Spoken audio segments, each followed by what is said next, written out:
of the biggest things that I think I've learned just through the years is how to advocate for myself, which was something I was not very good at doing for the large majority of my young life. Welcome to Normalizing Non-Monogamy, the podcast where we interview incredible people from across the entire spectrum of non-monogamy to hear their fascinating stories. We strive to bring guests on the show who have a healthy approach to non-monogamy. However, it's important to remember that everyone does it a little bit differently, and the views and opinions expressed by our guests do not necessarily reflect our own. Additionally, we produce this show for entertainment purposes only. Please be aware that we aren't doctors or therapists. Consult the medical professional for anything regarding your health that you might learn about on the show. Enjoy! Welcome to episode 225. We're Finn and Emma, and today we have an amazing conversation with Hilly. We actually got to meet Hilly at our New Orleans meet and greet a few weeks ago, and she mentions the meet and greet in this episode. So that's what she's talking about, and we did in fact meet her and had a wonderful time talking. Yeah, it was awesome. We're so glad we got to have that experience, and so glad that Hilly came on to talk to us today about a whole wide range of different relationship dynamics. She's really never been in a monogamous relationship. I think she says her only real traditional, quote unquote, traditional monogamous relationship happened in high school, and it lasted just a couple of months. So this is a fantastic conversation. We're super excited about it. And this is also a first where we've talked about age play, and somebody who is a huge age play advocate. And so we're really excited about that. So thank you, Hilly, for coming on and sharing your story. And we're excited to get it out there. The other thing that we wanted to mention is that Hilly does refer to her partner by name in this episode, and we did confirm with her that that was A-okay. Yeah, we wanted to make sure to say that because the conversation she has about it, it seems a little bit in question. We sorted that out. All is gut. Mm-hmm. All is gut. That's for our German fan base out there. And so before we jump in, we have a couple of very quick announcements. Emma, tell them all of the announcements. I'm going to sit here and listen to you and judge you quietly. I know. Judge me quietly. I always judge you quietly. Yeah? Are you saying my judgment is not as quiet as yours? Right. Okay. Anyway, thank you very much to all of you who are part of our amazing Patreon community. It would not be the community it is without all of you, so thank you. If you're out there looking for like-minded people, we'd encourage you to check it out. We have an ongoing MeWe chat with lots of fun different subgroups. We have a monthly Q&A and a men's and women's group as well. For more information, go to our website, normalizingnonmonogamy.com, and click on the Patreon button. Yeah, today is day 2 of our 30-day squat challenge. Yes. So we got squats to do today, Emma. We do. We do. Also, if you're looking for community but are not interested in Patreon, that's okay. We also have virtual meet and greets coming up and other virtual events. So our next virtual meet and greets are March 5th, that's this Saturday, and March 15th. More information on our website. The only requirements to join those are that you are open-minded and respectful. So we'd love to have you come join us. We also have a super fun trivia night coming up this Friday, March 4th. Do you have more to add about the trivia? You're looking at me all like pensive. Well, I've got a thing I need to interject, but you finish. It's not about this. It's about the squat challenge. So go check. We'd love to have you join for our trivia. This is a trial run, and if it goes well, we are going to do more of these trivia events. So please come join us. Check it out. Let us know what you think. Again, open to anyone. You can sign up on our website, normalizingnonmonogamy.com. Click on the community events tab. Yeah, really quick though on the trivia. So you do have more to say. I was trying. The trivia is hosted by Sporkle, and so they did like pub trivia and bar trivia for years and years and years. And then when the pandemic hit, they pushed stuff online. And so we've partnered with them. And actually the host that we have is non-monogamous herself. So everybody at the event will be either non-monogamous or open to the idea of it. So we just wanted to make that clear that we're not just winging it, picking questions out of a Trivial Pursuit game. Not that there's anything wrong with that. We're trying it a different way, and we're super excited for it. So we hope to see everybody there this weekend. Yes, just to be clear, there's not a theme for the trivia this week either. It's just going to be general trivia. Correct. And that's Friday night, March 4th. Correct. We also have some in-person events coming up in California in March and early April. All of those information for those, the events are in San Francisco, San Diego, and we're working on something in LA. All of the information for those events and how you can join them is on our website, again, normalizingnonmonogamy.com. Click on the community events tab and then click on the in-person events. Yes. the thing I wanted to say about the squat challenge. So we didn't really explain what the hell a squat challenge was. And maybe people are thinking like that's some kinky sex thing. It's not. It's literally one of the channels we have for the Patreon community is a health and fitness channel. And we decided to do a 30-day squat challenge to sort of, I don't know, help anybody and everybody get the kickstart on doing some squats. Yeah. So we're doing that. And we got our squats to do today. Yes, we do. So that's all the squat challenge is. You know, the other thing we should do is an stdcheck.com challenge. What would that entail? That would entail you, the listener, going to our website, clicking on the resources tab, and getting tested for STIs using our favorite service, stdcheck.com. The links there will save you $10 making a 10-panel test, only $130, and it does help support the show financially. This is how Emma and I get tested. We love the service. We've used it for years, and we've gotten amazing feedback from everybody who has used it. So if you're looking for a better way, a different way to get tested, check it out. And then once you do get tested, go to our website and send us an email and let us know what you thought. That's part of the challenge. That is. And then our end of the bargain is if you do that and we can use your testimonial, or if you send us a voicemail, we will send you swag. Yes. We have condoms, we have lube, we have all sorts of custom stuff. We'll send it to you as a thank you for letting us know what you thought of stdcheck.com. Yes. So there you go. STDcheck.com challenge. Too fast. All right. With that, reach out to us. Let us know what you think. All the ways to do that are on our website under the Contact Us tab. And we're going to go talk to Hilly, and we will see everybody on the other side. Let's go. Welcome, Hilly, to the show. We're excited to talk to you today, and thank you for making the time tonight.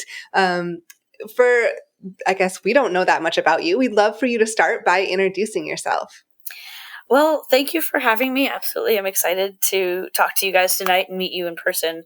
I've been hearing your voices for several months, but I've not actually gotten to see your faces yet. So my name is Hilly. I'm 35 years old and live in New Orleans, Louisiana.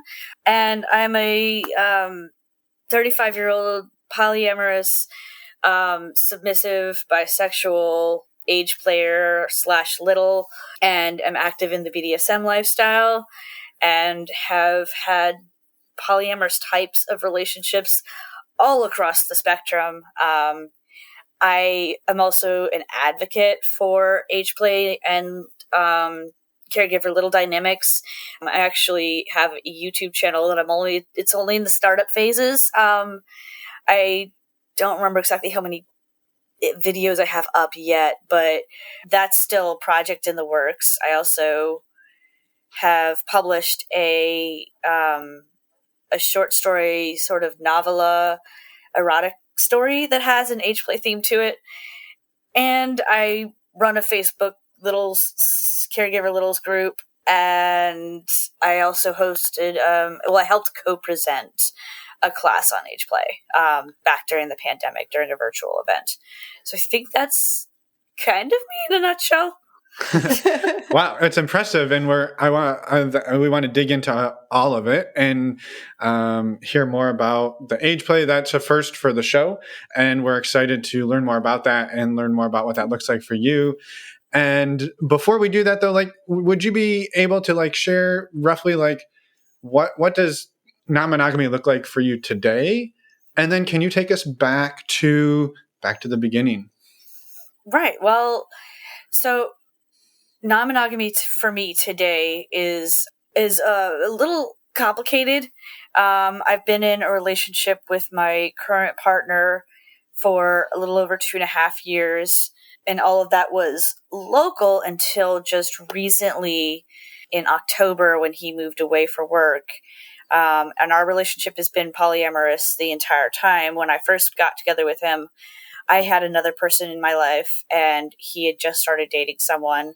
That other relationship I was in ended up not working out so well, but we continued our relationship.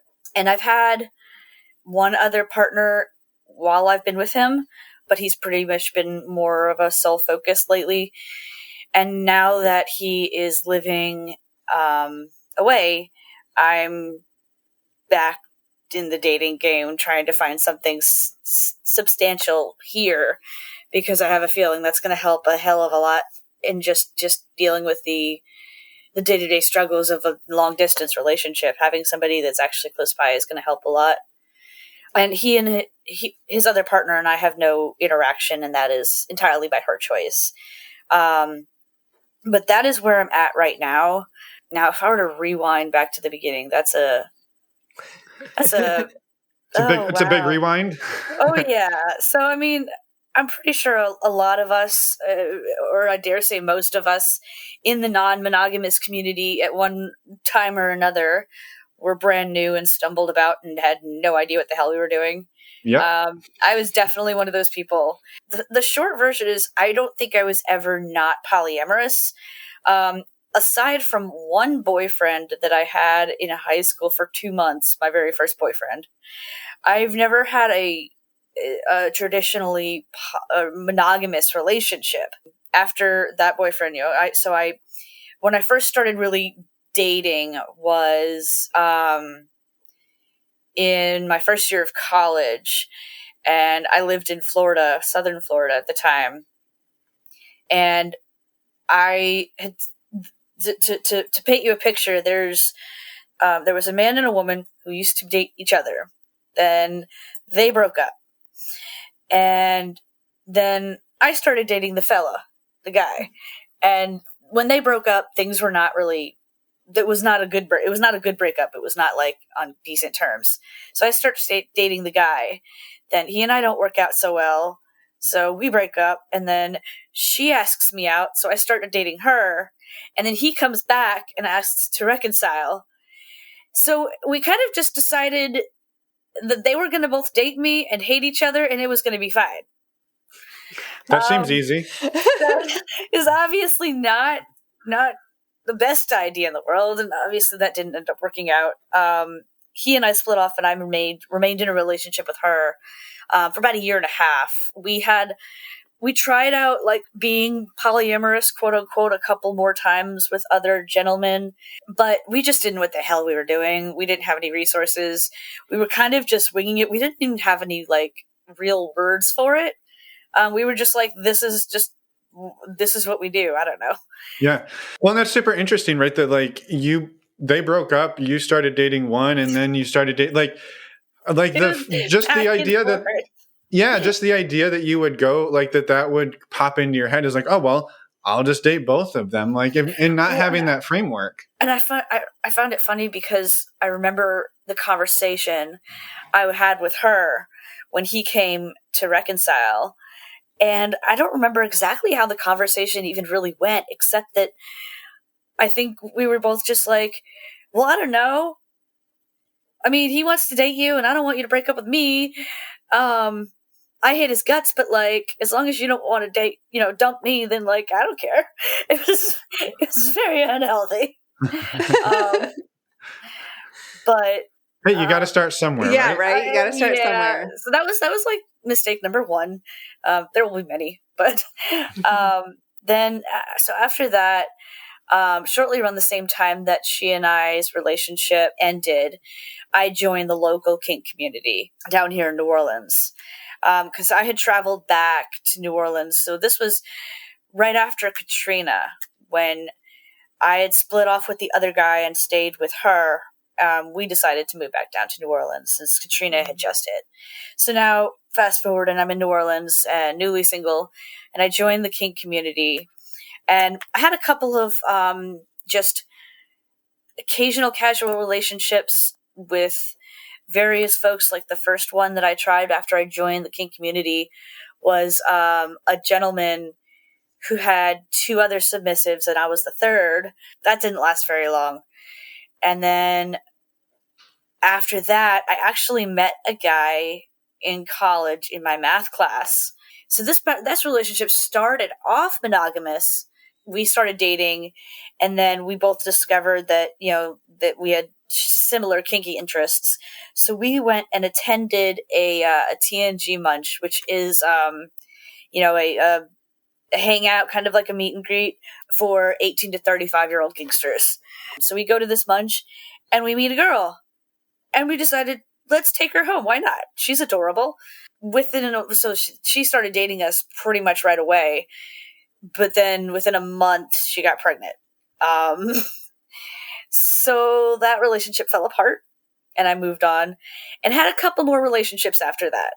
Where I go from here is a little bit interesting because I had a couple of more casual dynamics. There was one about a year-long relationship, but was super toxic because the woman who was the significant other of the gentleman I was dating was not really into the poly. Like, I think she kind of tolerated it more for just to be with him, I guess. Was that the woman who ended up pregnant? No, this is someone else. Someone else. Yeah, this is after that. Okay. Sorry, I missed that. That's okay.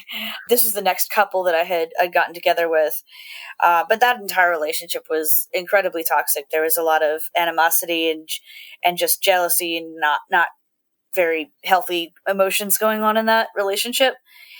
And after that relationship, I met the person who would eventually become my husband and then my ex-husband. So I met another gentleman at another kink munch, and he was already in a poly-ish kind of relationship. He had a couple of girls who were dating him, and I started dating him.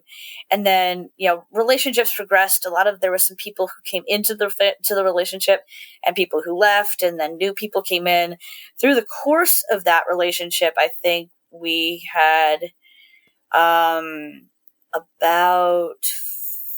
4 or 5 other females who were part of our relationship. And then I went through a divorce. And from there, I fast forward to here because in a weird way, I think that this is actually arguably the healthiest poly relationship I've ever been in, which is saying something considering there's some not healthy things about the relationship just in general, things that are still working on and, struggles that I've been needing to overcome. But as far as communication and just as a couple doing things in healthy ways and choosing healthy ways to communicate, it's been by far the healthiest poly relationship I have ever been in. So that's kind of where I am today. That was quite the rundown. Yeah, thank you. Yeah. And we're happy to hear that you have maybe worked your way up to the healthiest and learned along the way. And I think we'd love to hear some of what you did learn along the way. I did have one question, and I know Emma's got one. She's chomping at the bit here. But what was the initial draw or pull for you to go and check out the kink scene when you got, I think, did you say that was in Florida still, or was that when you got back to New Orleans? Yes. Both. Perfect. So that's so I didn't get into the kink community or the BDSM community. I grew up a very strange child with very strange interests, and I grew up as the child who was envious of my friends who I had a grade school friend who told me that her older brother went to this other school where they spanked kids and stuff, and my little tiny brain was like, what is this? And had been pretty, I don't know, I guess interested in it ever since. In the same way that I had been poly pretty much my whole life, I've been essentially kind of kinky my whole life, just didn't have a word for it or a name for it. And then, of course, the wonderful, glorious internet was invented. And then I was able to finally start learning things. And my kink journey started on a website called Gaia Online. It was an online role-playing site that worked very similarly to a message board sort of way. And it was an online role-playing. So I started role-playing these roles, some of these kink roles that I'd had in my head. And then somebody that I met on there mentioned a website called collarme.com, and another person mentioned Yahoo chat rooms way back in the day. And with collarme.com and Yahoo chat rooms, I kind of learned more and talked to more people. And then I met it was somebody, I think, on the message board who mentioned local groups and local clubs. And that's how I got curious and looked up my own local club and found New Orleans local scene. And it was pretty much, it just kept going from there, because then it was just all of a sudden I had this giant group of people that felt the exact same way I felt and had all the same weird, strange indulgences and likes and dislikes and such. Yeah. Very cool. Well, thank you for explaining that. And there will be links to those sites in the show notes, other than probably Yahoo chat rooms, because I don't think they don't exist anymore. I don't think they exist anymore. There'll be links to any of those that exist. Yeah, you can go download AOL Instant Messenger. Well, I mean, Color Me sort of exists, but it's not called that anymore. It's called like Color Space. But I would stay away from that if I were you. Would stick with FetLife and some of the other healthy stuff. ColorMe.com was basically just a cesspool. It was not a good. It was not include links for that. Links Links not in the show notes, except for FetLife. Except for FetLife. Yeah, but just add FetLife, and I can give you guys whatever else you'd like if I have any. Yeah, that sounds great. Perfect. I want to talk a little bit more about the kink scene, but I had a question first, because as you're going through your story, something stuck out to me in the fact that you seem to have found yourself, I guess, in relationships with couples or couple dynamics quite frequently. Even when you said when you were with your ex-husband, you had other women join, and so like then it was more of a triad. And so how do you find yourself more drawn to triads, or is that just how things have kind of just developed over time? Honestly, I couldn't even really say for sure. I know that initially triad type dynamics and just like polycule dynamics have appealed to me. And I do really, really like the idea of that sort of very family sort of feel to things. The sisterly, brotherly kind of family dynamic. So I think I am naturally drawn to those more so than like solo poly, even though that's kind of where I'm at now. But I don't know. I think I started out with those. I don't know if I was drawn to them, or they just kind of naturally developed that way. Yeah. Because the gentleman that I was with the other girl who got pregnant, that started out with just me and him, and then we took her home. So. Right. Yeah. One quick question on that, just because I imagine there's other people that are going to send us hate mail if I don't ask this question. Did the guy that you were with, and was he the father of the child? And like, that's why the dynamic kind of broke up? Yes. Okay. You don't need to go into detail. I just wondered if that was what happened there. If you want to go into detail, feel free, but you don't need to. It's water under the bridge. That was back in 2008. It's been a few years. Yeah, I've been around the block a time or two. Perfect. Well, thank you for the clarification. And so where along this journey did the age play start to like poke its head up and become something that you were interested in? Much like everything else, it kind of naturally developed. Mm-hmm. I was about 20 years old when I first joined the kink scene, and that originally started in Florida and then continued on in New Orleans when I moved back home. But, as I was young and immature and very, just had a sort of bratty attitude. So it was already kind of the youngin' in the group. And as the years went by, I sort of just discovered that was really honestly just a part of my core personality, that I liked to be the cute, bubbly, adorable one. And I never outgrew that whole love of being called adorable. And I can't even really pinpoint exactly when I finally discovered age play specifically. I think I must have just discovered it during my time going to the parties at the local dungeons, and it must have just been mentioned somewhere along the way and it just stuck.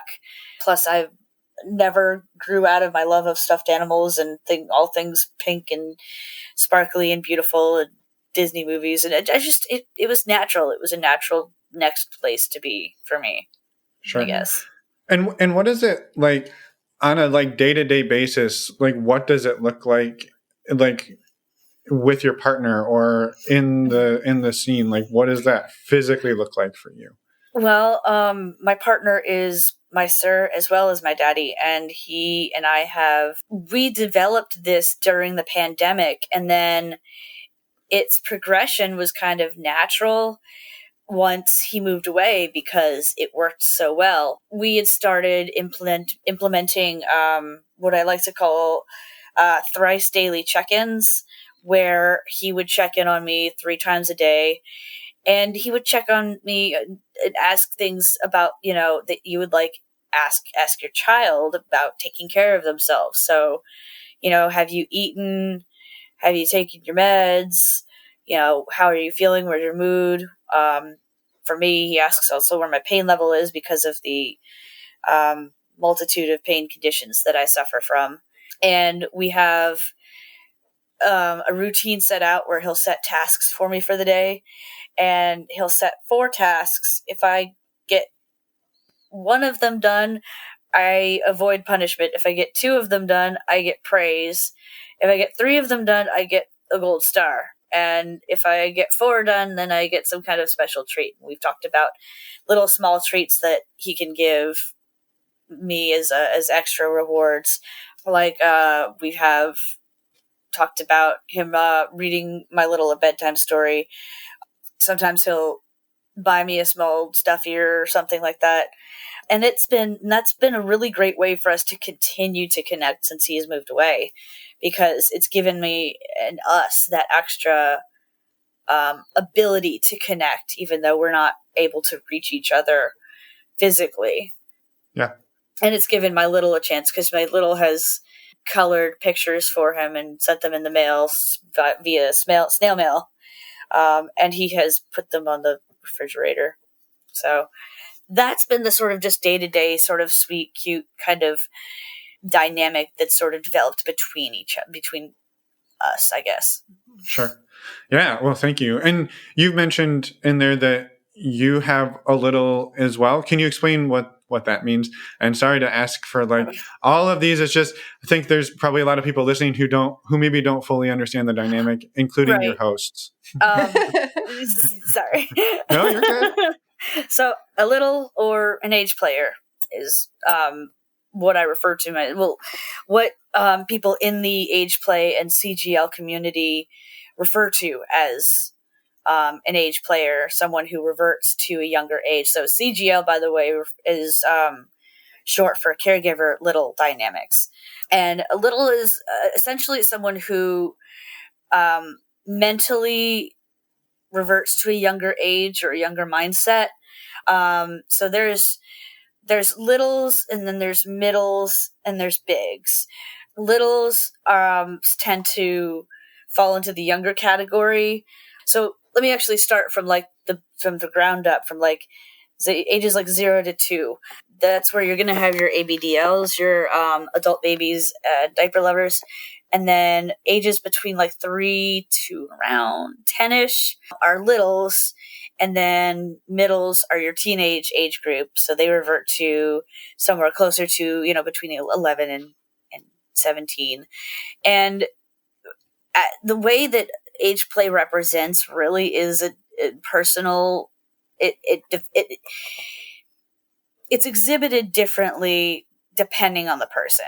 But essentially, what most littles will probably say they really enjoy most about being an age player, being a little, is reverting to a place in their head where the stresses of the world do not exist, because they go into what is referred to as little space.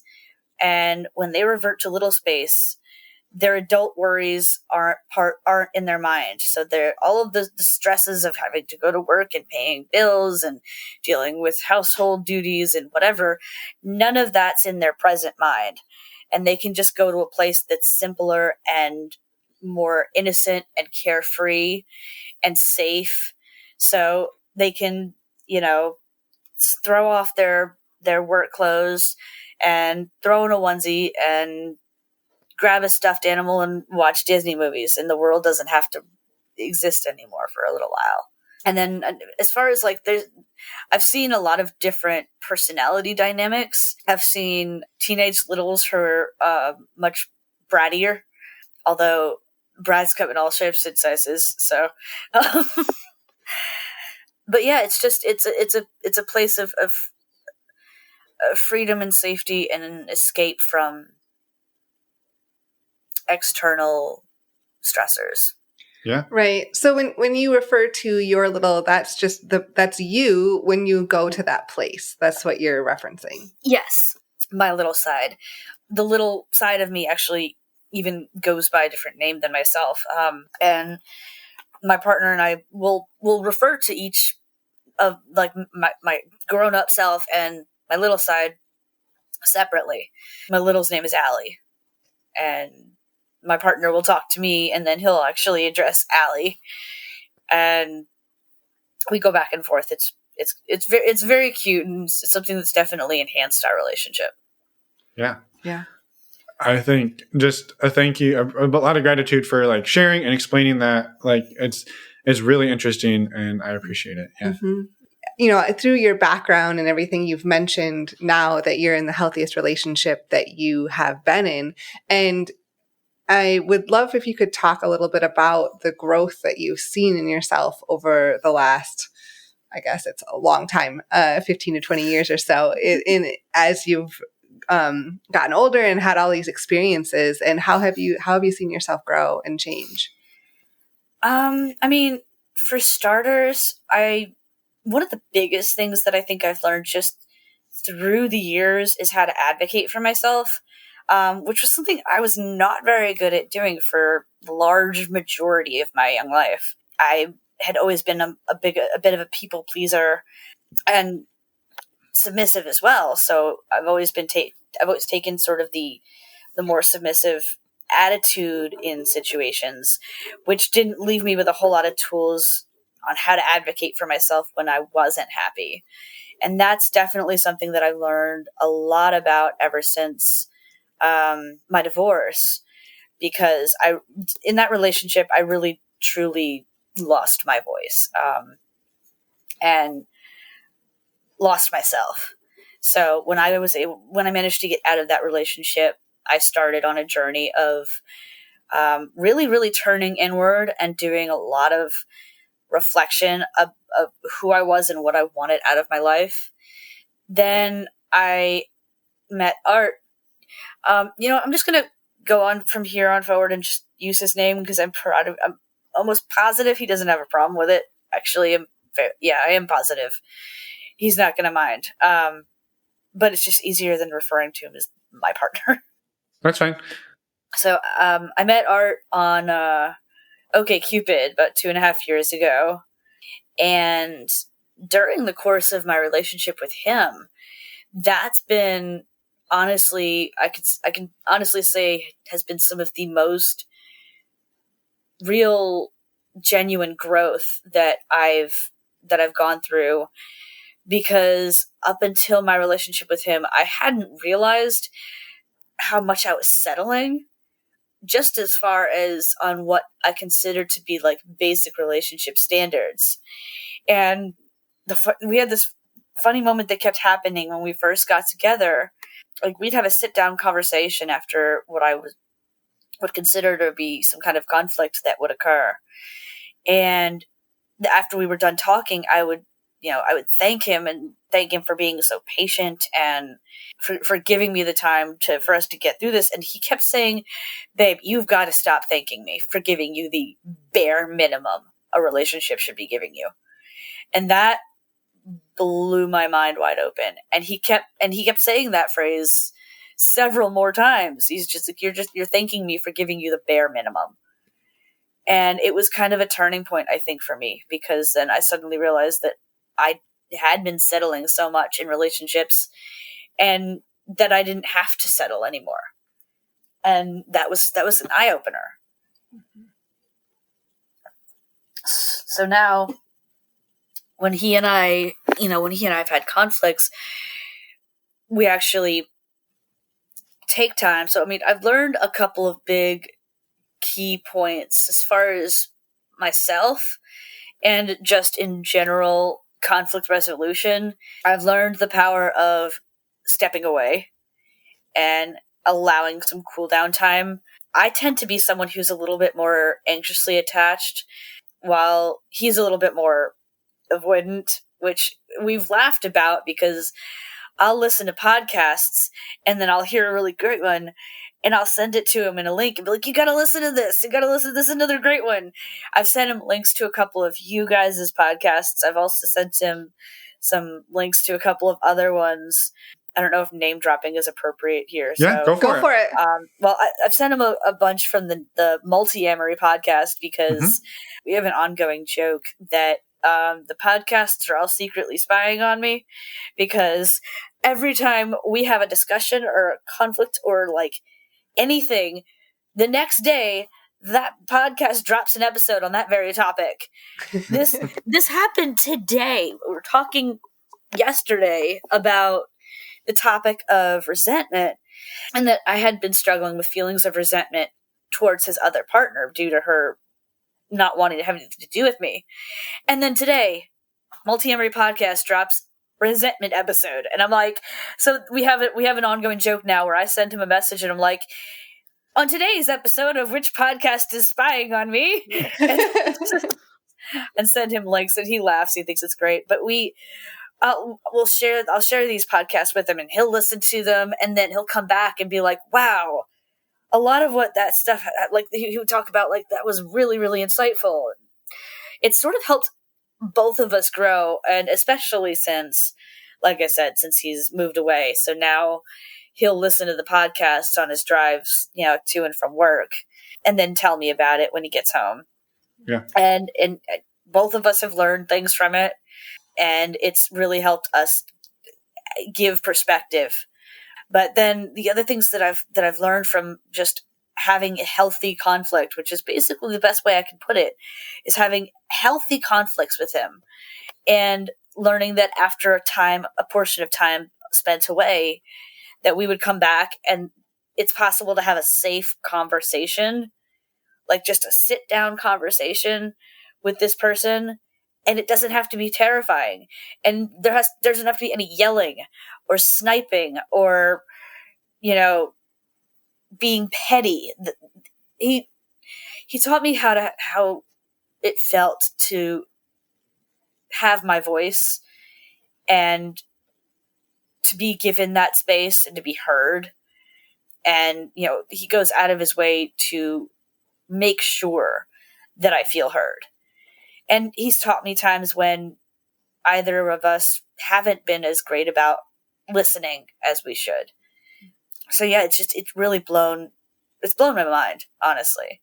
Yeah, and I think too, like I can see where there would be, I don't know if opportunity is the right word, but there would be opportunity for potentially a person who's taken the dominant role or the big, to take advantage of the fact that they have somebody who is submissive to them and that is playing down to a different age, where you can sort of be like, no, you do this because I say so. You almost become like, I can see there being an opportunity to take advantage of that submissive and dominant role. Yeah, totally. And that being where you lose your voice, because you're like, yes, oh, well, I'm submissive. It's supposed to be like this. That's exactly how I ended up with the monster that was my ex-husband.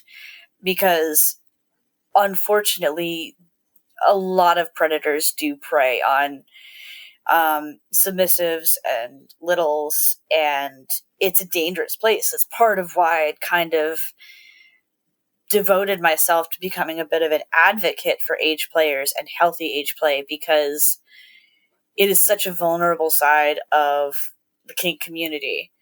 And, being submissive in general, there are predators out there, and way too many opportunities that people can use. And when I was with my ex-husband, that's almost exactly the mindset I ended up in, was, oh, I'm submissive, so I'm supposed to just take this. And I was also still pretty new to the lifestyle when I got with him, despite the fact that I'd actually kind of been around the block a time or two by the time I got with him. I was still arguably pretty naive and innocent and inexperienced. So I ended up under his clutches, and it was easy for him to convince me of things that weren't accurate in the lifestyle, and to convince me that there were things expected of me that shouldn't be expected, that are never expected without consent. Sure. I didn't even realize I didn't quite understand exactly what consent meant until I left him. So yeah, it's a lifestyle and a lifestyle choice that is rife with opportunities for abuse and neglect and so many other things that I want to help support H players, but I also want to help support bigs, because there are people who are getting abused on both sides of the spectrum. As with anything, it's not on one side. Mm-hmm. It's not all one-sided. There, are submissives who have abused dominance and manipulated dominance. There have been abusive littles. It's all over the place. But the dream I kind of have is the more community that we continue to create, the more that we bring people together and give people spaces to talk, to ask questions, to share themselves, and to express who they are and their whole self. The more I feel like we build a giant community of supporters. We build an army to stand around any person who happens to be in a vulnerable place. And I feel like it helps. I think it's going to help us as a community lift each other up. That's why I have my CGL Age Play Facebook group, because I want to end the stigma on both sides. One thing that people have not understood is that responsible, healthy bigs get victimized by judging outsiders, even inside our kink lifestyle. They're marginalized even inside the BDSM spectrum, because there are people who do not understand age play, who will accuse a big or accuse a caregiver of being a pedophile or promoting pedophilia. There have been littles who have been accused of being pedophile sympathizers, and that we're essentially creating content to breed pedophiles. It's rife with a lot of toxicity, and that's something that I want to do whatever I can do to help end, to help change, to help end the stigma.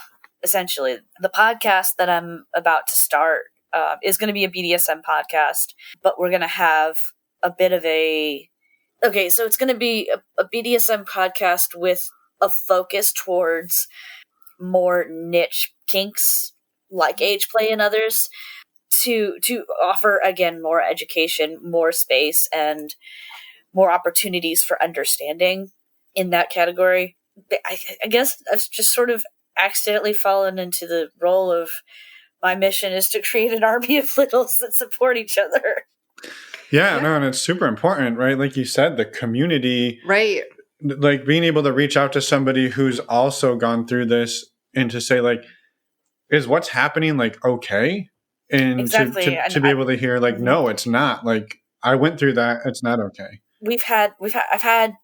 I've seen that a lot already in my age play group on Facebook, where someone will be experiencing something, and so they'll talk about it. They'll post about it in the group and ask, is this right? Is this okay? And while, I mean, that can sometimes like open up a whole bunch of people just like jumping down the throats and going, no, that's terrible, and he should not do that, and how dare they? We have moderators to help with that, because that's not what we're looking for. We're not looking for an army of littles to jump down the throat of whatever caregiver that little has, we're looking to start dialogue. So if it starts, I mean, if when the conversation happens, it seems safe and legitimate, we'll for the most part leave it alone. But if it starts to seem like the people who are posting are just ganging up on this unknown caregiver without really giving it much thought, we tend to jump and nip that on the bud. I have 7 moderators, I believe, and bless their hearts, because they have been keeping that group alive for me as my conditions have worsened, making it a lot harder to continue to do maintenance on the group, because I kind of stretched myself a little bit thin. We tend to do that, don't we? Yeah. Like most people do, I feel like. It's easy. I mean, Facebook group, YouTube channel, I'm starting a podcast, I wrote a book. I tried doing a bootblacking side business for a little while, but that didn't really take any air. Sorry, that's... And these are totally all like hobbies, right? These are all on the side. Yeah, I'm not really getting paid for any of them. I even had Exactly. I had an OnlyFans for a little. I still have an OnlyFans, but I throw like a picture up on there like once every couple of months at this point. I don't really even use it anymore. It's just a lot. And at one point, it took my therapist. Well, we were talking at a session, and I was being particularly hard on myself, and I was venting about how I hadn't made a video in so long, and I was really mad at myself. And she was like, "Hilly," and just started listing off all of the projects that I've been doing and going, "When are you going to give yourself a break? There's only so much Hilly to go around." And I was like, "Okay, called out. Thanks." Yeah. Sometimes we need that perspective. Exactly. Yes. Yeah. And she's great. I love my therapist, because I learned that this therapist was definitely for me the first time I accidentally let a curse slip out, and I was like, "Oh, I'm so sorry." And she goes, "Oh shit, shut up. I don't got a problem with that." And I was like, "Oh, we're gonna get along great." There you go. Yeah, that's amazing. I guess on that note, you shared that you. I guess it sounds like you have a wonderful therapist. That's and you're a proponent for therapy, which we are too. It's really important. I honestly personally believe I don't think there is a person out there who couldn't benefit from therapy, and that is something that my sir and I share a belief in. Everyone needs therapy. I don't care who you are. Yes. Well, because I think, our mental health in society is often neglected, and it's not oftentimes not as prioritized as physical health. Well, and unfortunately, in this particular current economy, it's sort of a luxury. Yeah. It sucks, but it is. It is. Yes. Without a doubt. Yeah, it's not always affordable or even close to affordable for many people. So yeah, it's a really hard thing. So but powerful if you can make it happen. Yeah.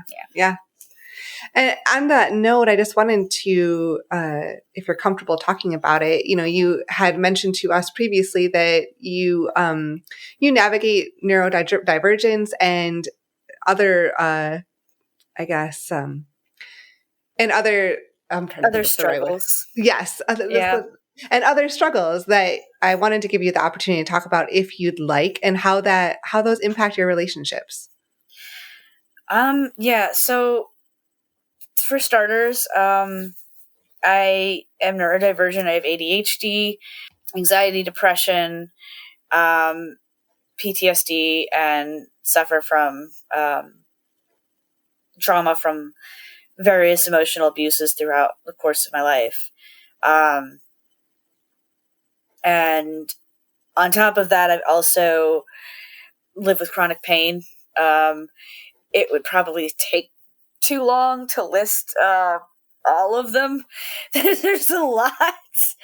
But the ones that affect me primarily are fibromyalgia, Ehlers-Danlos syndrome, or EDS for short, as well as ulnar neuropathy in both of my upper extremities, and various joint issues that are associated with the EDS and the fibromyalgia, but are also further complicated by slowly advancing scoliosis. And yeah, like I said, there's a lot more. I am on so many medications that I need an entire pill bottle organizer thing. That my boyfriend made a joke. He said when he first saw me with the pill organizer, he thought that like pill organizers were sort of like, well, I can't even remember the word he used. I think he just said that they were like bougie or something. I don't even remember what it was he said. But then he was like, but then I looked at it and saw exactly how many pills you take, and I was like, okay, yeah, never mind. She needs one. Sometimes they're very practical and necessary. Yeah. But the neurodivergence started much younger. I was diagnosed with ADHD when I think I was like 7, and that's been a struggle throughout my life, and added to anxiety and depression and then PTSD. It definitely caused a lot of social issues and social awkwardness, and it took me years and years and years to really figure out how to just relate to people and how to behave socially. I was never diagnosed with Asperger's, but it was suspected that I might, because I was just a little different. Mm-hmm. And that kind of caused me to be a little bit of an outcast. And I think I've only really started to come into my own since my divorce. Again, that was really the turning point for me, because before that I really felt like I just always felt socially awkward. And then I was empowered by my divorce and the sort of act of freeing myself from that bind. And then I went to a kink convention in 2019 before, everything happened. Mm-hmm. And that was when I really, really finally started to find myself, when I realized that I had rediscovered that outgoing, bubbly person that just loves people and wants to be everybody's best friend. And that really just helped to rebuild my confidence. And I've just kind of been growing with that since then. And then the pain conditions, honestly, they started very gradually. I was diagnosed with fibromyalgia back in 2014, I think. But then it wasn't until 2018 that I started to really notice a lot more issues starting to crop up. And they just got worse and worse, and then much worse once the pandemic hit. And that's been a struggle. It's been a battle, but it's been something that has also given my relationship with art a chance to grow.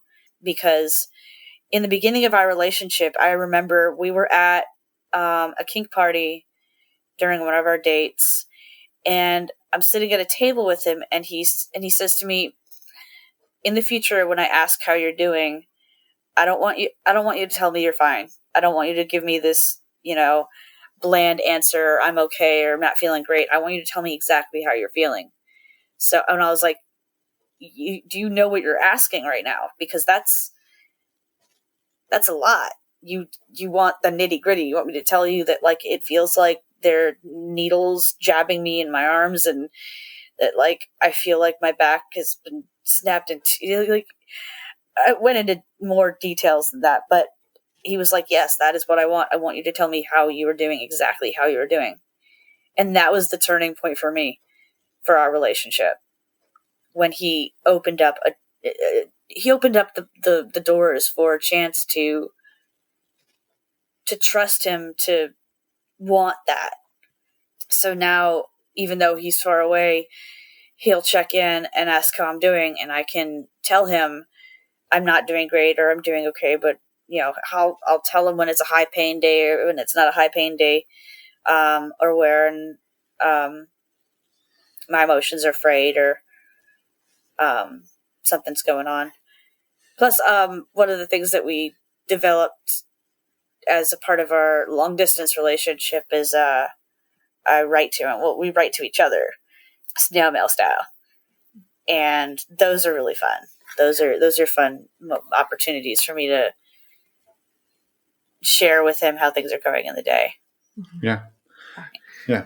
Well, thank you for sharing that and for the vulnerability. Like, I know some of that's definitely hard to talk about. And so we really appreciate your openness and honesty with that. And I think like to maybe kind of like put a bow on it for us to like, we've talked about like some struggles you've had, some challenges you've overcome, both physically and just in your journey. Like, what are some of like, I mean, you obviously do this for a reason, right? So like, what are some of like the things that you take away from this that just fill you up and make it something that The beautiful the beautiful part about doing this for you? Like, what is it for you that like you've taken away over the years that really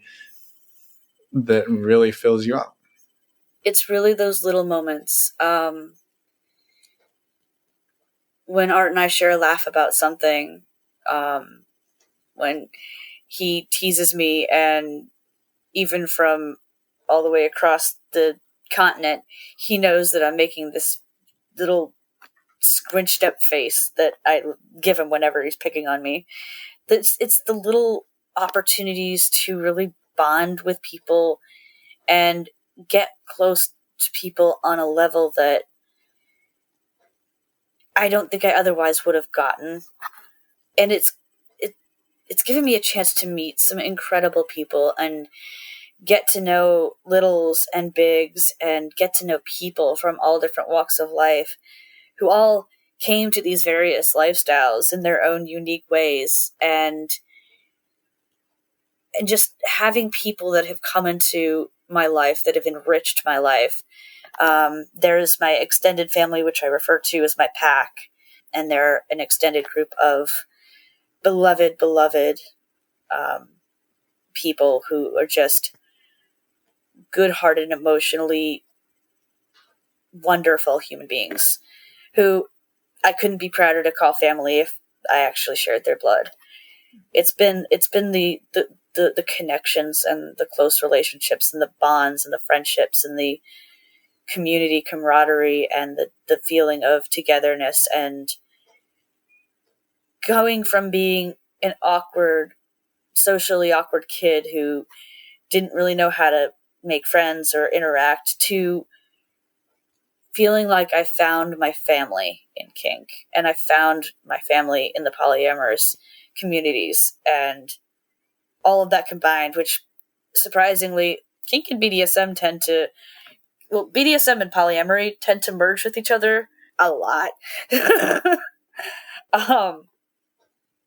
And it's just fun. It's fun meeting people and making connections and creating so many different bonds with so many different people that are not a single one is unique. I'm sorry. Each one is unique. Right? We know They're what you all the same. Everybody is exactly the same. None of us are unique. Okay, I'm sorry. But even just the members of my pack are, all love each other and are such unique people, and not a single one of them really has all that in common as far as their background or where they came from or brought them into the kink world. But we've all become a family. And I consider what I refer to as my home dungeon, which is the dungeon that I frequent most often, is actually the dungeon in Baton Rouge, which I refer to as home. It's when I finally went back to the dungeon after my divorce. I remember the very first party I went to, and I remember stepping through the doors, and I hadn't been there in like 8 or 9 years or something. And I stepped through those doors, and immediately felt like I was home. It's been a real family and a real special place to have a lot of special connections. Mm-hmm. Yeah, I think that feeling probably tells you you're in the right place. Right. Yeah. Yeah. Right. And I've never felt more myself than when I'm around my kink folk. I've never felt more like I can be myself. It's around my kink folk. Like when I went to the convention in 2019, I spent the majority of that time wearing kitten ears and running around in PJs with a stuffy, and everybody knew the stuffy's name by the end of the kink convention because at the very beginning of it, he got a hole where it was this little. So for those of you who can't see on the camera, but he's a brown teddy bear, and I was on the plane and I noticed that his tail was gone, and there was a hole in its place. And there was an app that we used to connect with one another.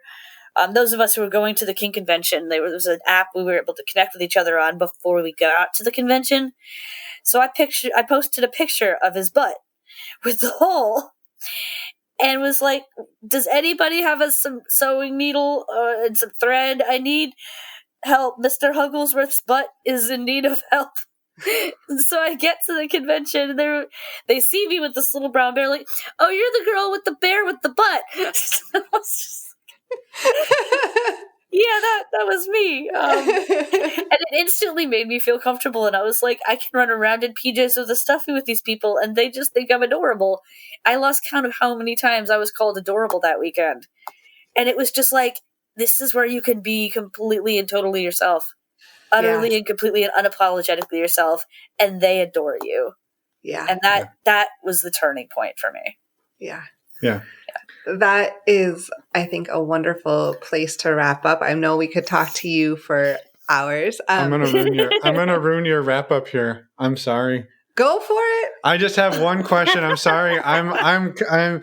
I was, as you were talking, I was thinking of something that I was supposed to ask earlier and I missed it, and I apologize. I apologize, Emma. It's okay. Go for it. You talked about you didn't use the word red flags, but the dynamic of littles and bigs and sort of the prey and being victimized. What are, like, having gone through that yourself, and I know we're kind of like going back to a hard topic and I apologize, but having gone through that yourself, can you share just a couple, like, high level, like, red flags or things that you like that you look for now when you're out on OkCupid or FetLife to, like, say, like, nope, not even going to respond to this, not even going to click on this person's profile? Because I imagine there's, like, I would say the ultimate resource is, like, find yourself into the Facebook group and the different support groups. But for somebody who's, like, struggling and in need, that maybe you could throw one or two things out there that, like, hey, here's some stuff to look for, just high level. That would be really helpful. And absolutely. So some of these might be some of these might be personal, so they might be, slightly biased. But for me as a little, some red flags that I have that instantly set off my, like, predator alert are people who start conversations with me calling me pet names. If they start off conversations, on FetLife or on whatever, and started off by, like, calling me little one or baby girl or pet names like that, like, right off the bat, instant creep vibe. Well, and also sort of a consent violation, right? Like, to assume that they can call you something that you've not agreed to with them. Exactly. Yeah. Especially because those pet names are pretty sacred. Mm-hmm.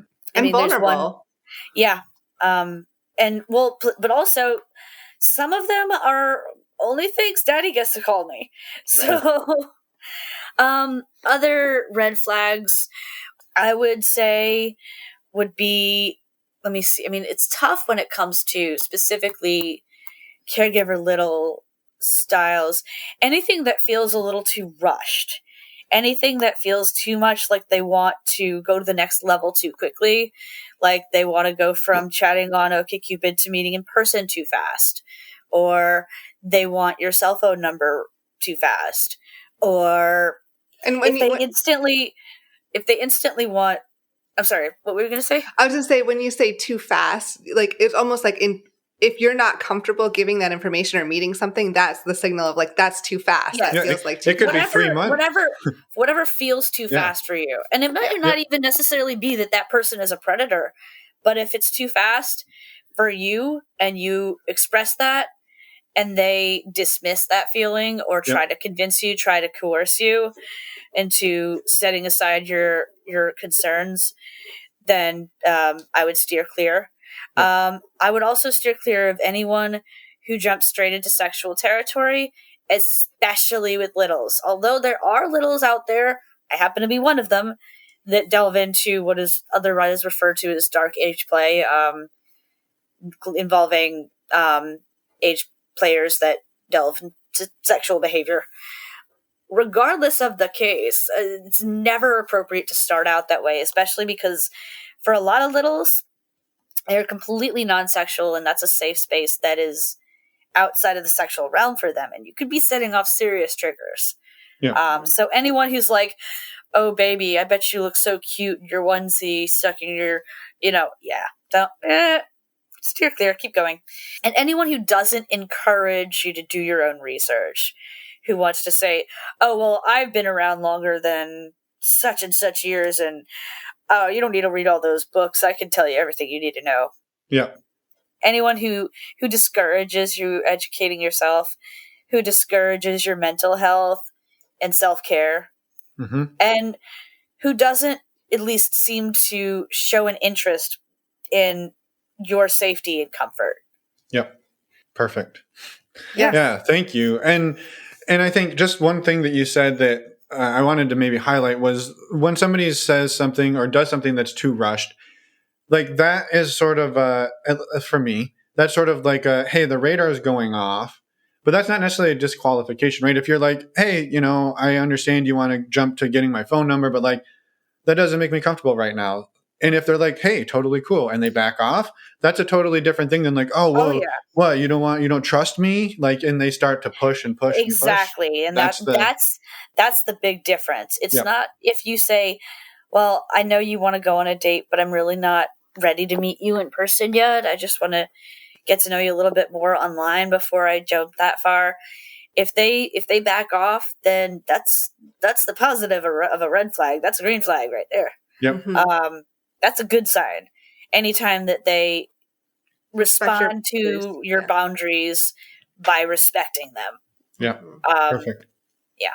Yeah. Awesome. Well, thank you. That was a good question to interrupt me, or not to interrupt me, but to end on instead of no, I know. Well, up. you were. It was perfect. We actually got an email a couple weeks ago that said like, hey, somebody mentioned red flags, and you didn't ask what any of the red flags were, and so I was listening, and I was like, we need to ask what those red flags are. So yes. We listen to your feedback. Send us an email. All right. Wrap it up, Emma. I'll stop talking. Well, I just wanted to say thank you for all of the vulnerable conversation and just for being so open with us. It's really appreciated. And I wanted to give you the opportunity as well to talk about anything else that you would want to get out there. Well, to all of the New Orleans folk out there, you should totally come to this meet and greet happening in a month because I'm excited about it. And actually, a lot of my kink friends, as well as just kink adjacent friends, are actually the ones that I know are helping organize it because I got an invite. And yes, to echo that. and to be clear, it may have already happened by the time this airs. It may have. But it was awesome, we're assuming. and we're so glad you made it. And we'll have another one someday. We're like talking to the future. Right? Yep. And the past at the same time. But no, I think the only thing left that I would want to share is that I would encourage anyone who is curious and wants to explore not to be afraid to do so. And I'll give you guys to put in your show notes the links to to my YouTube channel and Facebook group. Fair warning, the Facebook group is not public, it's private, so you have to go through the intro questions Q&A, and our mods, my moderators and I will go through those. So if you try to send us an invite to the group and the questions aren't answered, you get rejected. So maybe answer the questions. But that's part of keeping it a safe community. So I think that's spot on. That's how we have weeded out the majority of the creepers. And so far, we've only had one creeper in the group, and I think the group is like almost 2 years old at this point. Wow. But yeah, don't be afraid to do your research and start exploring, because there's a lot out there, and don't miss out. Yeah. Live your life. Love it. Love it. Yes. Thank you. Thank you so much. And links, as we said multiple times, will be in the show notes, except for the things that no longer exist or we should not be promoting. Then they will not be in the show notes, but everything else will be. And thank you again, Hilly. It was just an amazing conversation with you.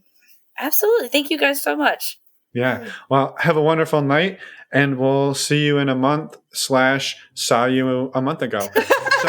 So whenever this airs. Enjoy your the evening. future splash pass. Thank you, Right. you guys do. And we're back. We are back. You were going to say something. I did all my squats during that episode.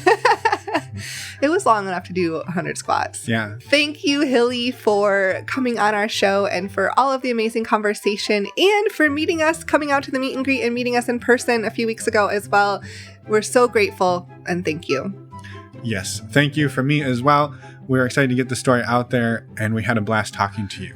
Just a quick reminder to go to our website, normalizingnonmonogamy.com. Over there, you will find information on joining our Patreon community, information on the virtual meet and greets, our upcoming trivia night, as well as in-person events, and information on our favorite resources, including stdcheck.com. Man, that's a pretty cool website, Emma.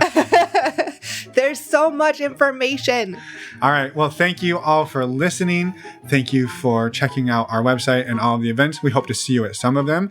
We've got another interview next week. Next week, we have Kate and Liam. They're the hosts of the Monogamous Marriage podcast, and they came on our show Way back in the beginning. Way back. The Wayback Machine. I'm trying to figure out what episode. Episode 200. Nope. I made that part up. Chop off a 0. Episode 20. Episode 20. I was like, way back is not 200. We're in the 200s right now. And if you're going to want to go back and listen to that, which I think you probably should, you don't have to. You will notice that the name on that episode is Kate and Mike instead of Kate and Liam. Liam will talk about why the name change happened in our episode. It's actually not that exciting of a story, but just be aware that when you go back to find episode 200. No! Episode 20. I was sitting here thinking, don't say 200, and that's what I said. When you go back to find episode 20, you will see a different name on it. Highly recommend the listening and highly recommend checking out their podcast and their blog until you get to listen to them on our episode next week. And we will see you next week with that episode, right? Not with episode 20, with episode 226. Yes. Now you've officially confused everyone. And now, well, there's nobody listening at this point. This one's just for us, Emma. Okay. Are we done? We've been done for a while. Bye, everyone. Thanks for listening.